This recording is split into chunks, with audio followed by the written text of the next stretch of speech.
ಭಾರತದ ವನಿತಾ ಕ್ರಿಕೆಟ್ ತಂಡ ಈಗ ಆಸ್ಟ್ರೇಲಿಯಾ ವನಿತಾ ತಂಡದ ವಿರುದ್ಧ ಪರ್ತ್ನ ಐಕಾನಿಕ್ ವಾಕಾಗ್ರೌಂಡ್ನಲ್ಲಿ ಒಂದು ಅತ್ಯಂತ ಮಹತ್ವದ ಏಕೈಕ ಟೆಸ್ಟ್ ಪಂದ್ಯವನ್ನು ಆಡುತ್ತಿದೆ. ಈ ಪಂದ್ಯ ಮಾರ್ಚ್ 6, 2026 ರಂದು ಶುರುವಾಗಿದ್ದು, ಮಾರ್ಚ್ 9, 2026 ರವರೆಗೆ ನಡೆಯಲಿದೆ. ಈ ಟೆಸ್ಟ್ ಪಂದ್ಯಕ್ಕೆ ಒಂದು ವಿಶೇಷ ಮಹತ್ವವಿದೆ, ಯಾಕಂದ್ರೆ ಇದು ಆಸ್ಟ್ರೇಲಿಯಾ ನಾಯಕಿ ಅಲಿಸಾ ಹೀಲಿ ಅವರ ಅಂತಾರಾಷ್ಟ್ರೀಯ ವಿದಾಯ ಪಂದ್ಯ.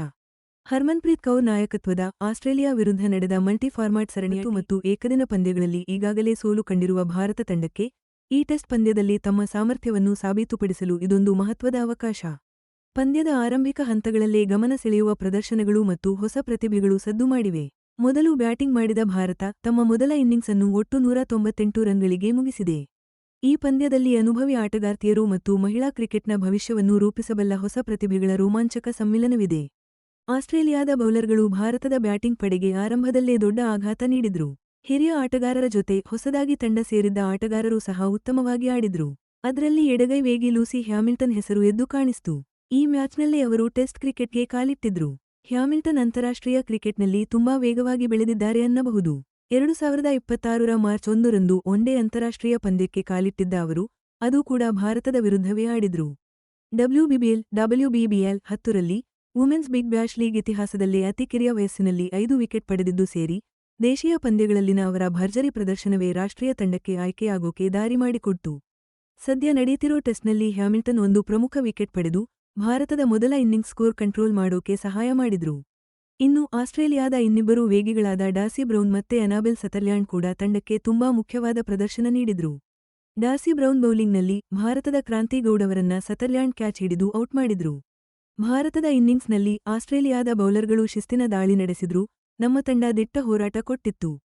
ಟೀಂ ಇಂಡಿಯಾದ ಬ್ಯಾಟಿಂಗ್ ಲೈನ್ ಅಪ್ನಲ್ಲಿ ಸದಾ ಇರುವ ಜೆಮಿಮಾ ರೋಡ್ರಿಗಸ್ ಅವರಂತಹ ಆಟಗಾರ್ತಿಯರು ಕೂಡ ತಂಡಕ್ಕೆ ತಮ್ಮ ಕೊಡುಗೆಯನ್ನ ನೀಡಿದ್ರು.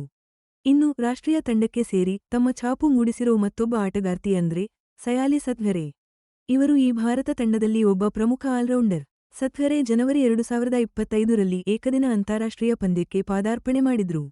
ಅವರ ಕ್ರಿಕೆಟ್ ಜರ್ನಿಯಲ್ಲಿ ಮಹಿಳಾ ಪ್ರೀಮಿಯರ್ ಲೀಗ್ WPL ನಲ್ಲೂ ಗಮನಾರ್ಹ ಪ್ರದರ್ಶನಗಳನ್ನು ನೀಡಿದ್ದಾರೆ. 2024-2025 ರ ಸೀಸನ್ಗಳಲ್ಲಿ ಗುಜರಾತ್ ಜೈಂಟ್ಸ್ ಪರ ಆಡಿದ್ರು. ಮುಂದಿನ WPL 2026 ಸೀಸನ್ಗೆ ಸಯಾಲಿ ಸತ್ಘರೆ ಅವರನ್ನ ರಾಯಲ್ ಚಾಲೆಂಜರ್ಸ್ ಬೆಂಗಳೂರು RCB ತಂಡಕ್ಕೆ ಸೇರಿಸಿಕೊಂಡಿದ್ದಾರೆ. ಇಲ್ಲಿ ಒಂದು ಗಮನಾರ್ಹ ವಿಷಯ ಏನಪ್ಪಾ ಅಂದ್ರೆ ಆಸ್ಟ್ರೇಲಿಯಾದ ಹಿರಿಯ ಆಟಗಾರ್ತಿ ಎಲ್ಲಿಸ್ ಪೆರ್ರಿ ಅವರು ವೈಯಕ್ತಿಕ ಕಾರಣಗಳಿಂದ ಈ WPL ಸೀಸನ್ಗೆ ಲಭ್ಯವಿಲ್ಲ. ಹೀಗಾಗಿ ಅವರ ಬದಲಿಗೆ ಸಯಾಲಿ RCB ಸೇರಿದ್ದಾರೆ. ಇಂಟರೆಸ್ಟಿಂಗ್ ಅಂದ್ರೆ ಹಿಂದಿನ WPL ಪಂದ್ಯವೊಂದರಲ್ಲಿ ಸಯಾಲಿ ಸತ್ಘರೆ ಇದೇ ಎಲ್ಲಿಸ್ ಪೆರ್ರಿ ಅವರ ವಿಕೆಟ್ನೇ ಪಡೆದಿದ್ದರು. ಇದು ಅವರ ಸಾಮರ್ಥ್ಯ ಎಷ್ಟರ ಮಟ್ಟಿಗೆ ಬೆಳೆಯುತ್ತಿದೆ ಅನ್ನೋದನ್ನ ಸ್ಪಷ್ಟವಾಗಿ ತೋರಿಸುತ್ತೆ. ಈ ಟೆಸ್ಟ್ನಲ್ಲಿ ಭಾರತದ ಮತ್ತೊಬ್ಬ ಭರವಸೆಯ ಆಟಗಾರ್ತಿ ಅಂದ್ರೆ ಕ್ರಾಂತಿ ಗೌಡ್. ಇವರು ಬಲಗೈ ಮಧ್ಯಮ ವೇಗದ ಬೌಲರ್ ಆಗಿದ್ದು, ಅಂತಾರಾಷ್ಟ್ರೀಯ ಮಟ್ಟದಲ್ಲಿ ಬೇಗನೆ ತನ್ನ ಛಾಪು ಮೂಡಿಸಿದ್ದಾರೆ. 2003 ರ ಆಗಸ್ಟ್ನಲ್ಲಿ ಜನಿಸಿದ ಗೌಡ್, ಶ್ರೀಲಂಕಾ ತ್ರಿಕೋನ ಸರಣಿಯ ವೇಳೆ 2025 ರ ಮೇ ತಿಂಗಳಲ್ಲಿ ಓಗೆ ಪಾದಾರ್ಪಣೆ ಮಾಡಿದ್ರು. ಇನ್ನು ಇಂಗ್ಲೆಂಡ್ ವಿರುದ್ಧ 2025 ರ ಜುಲೈನಲ್ಲಿ T20ಗೂ ಪದಾರ್ಪಣೆ ಮಾಡಿದ್ರು. 2025 ರ ಮಹಿಳಾ ವಿಶ್ವಕಪ್ ಕ್ರಿಕೆಟ್ನಲ್ಲಿ ಗೆದ್ದ ಭಾರತ ತಂಡದ ಪ್ರಮುಖ ಭಾಗವಾಗಿದ್ರು ಇವರು. 2025 ರ ಜುಲೈನಲ್ಲಿ ಗೌಡ್ ಮತ್ತು ಮೈಲಿಗಲ್ಲು ಕೂಡ ಸ್ಥಾಪಿಸಿದ್ರು. ಇಂಗ್ಲೆಂಡ್ ವಿರುದ್ಧದ ಓಡಿ ಪಂದ್ಯದಲ್ಲಿ 52 ರನ್ ನೀಡಿ 6 ವಿಕೆಟ್ ಪಡೆದು ತಮ್ಮ ವೃತ್ತಿಜೀವನದ ಅತ್ಯುತ್ತಮ ಬೌಲಿಂಗ್ ಪ್ರದರ್ಶನ ನೀಡಿದ್ರು. ಈ ಪ್ರದರ್ಶನದಿಂದ ಓನಲ್ಲಿ 5 ವಿಕೆಟ್ ಪಡೆದ ಅತಿ ಕಿರಿಯ ಭಾರತೀಯ ಮಹಿಳಾ ಆಟಗಾರ್ತಿ ಎನಿಸಿಕೊಂಡ್ರು. ಇದರಿಂದಾಗಿ ಬಹಳ ವರ್ಷಗಳಿಂದ ಇದ್ದ ರಾಷ್ಟ್ರೀಯ ದಾಖಲೆಯನ್ನ ಇವರು ಹಿಂದಿಕ್ಕಿದರು. ಇನ್ನು ಪರ್ತ್ನಲ್ಲಿ ನಡೆಯುತ್ತಿರೋ ಈ ಟೆಸ್ಟ್ನಲ್ಲಿ ಕ್ರಾಂತಿ ಗೌಡ್ ಇನ್ನಿಂಗ್ಸ್ ಬೇಗ ಮುಕ್ತಾಯವಾಯಿತು. ಡಾರ್ಸಿ ಬ್ರೌನ್ ಬೌಲಿಂಗ್ನಲ್ಲಿ ಅನಾಬೆಲ್ ಸೌಥರ್ಲ್ಯಾಂಡ್ ಕ್ಯಾಚ್ ಹಿಡಿಯುವ ಮೂಲಕ ಇವರು ಔಟ್ ಆದ್ರು. ಇದು ಎರಡು ದೇಶಗಳ ಉದಯೋನ್ಮುಖ ತಾರೆಯರ ನಡುವಿನ ನೇರ ಹಣಾಹಣಿಗೆ ಸಾಕ್ಷಿಯಾಯಿತು.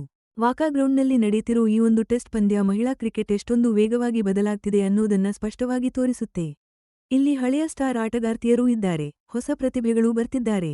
ಅಲಿಸಾ ಹೀಲಿ ಅಂತಾರಾಷ್ಟ್ರೀಯ ಕ್ರಿಕೆಟ್ಗೆ ಗುಡ್ ಬೈ ಹೇಳ್ತಿರೋ ಈ ಸಂದರ್ಭದಲ್ಲಿ ಲೂಸಿ ಹ್ಯಾಮಿಲ್ಟನ್, ಸಾಯಲಿ ಸತ್ಘರೆ, ಕ್ರಾಂತಿ ಗೌಡ್ರಂತಹ ಹೊಸ ಆಟಗಾರ್ತಿಯರಿಗೆ ತಮ್ಮ ಸಾಮರ್ಥ್ಯ ತೋರಿಸೋಕೆ ಇದು ಒಂದು ದೊಡ್ಡ ಅವಕಾಶ.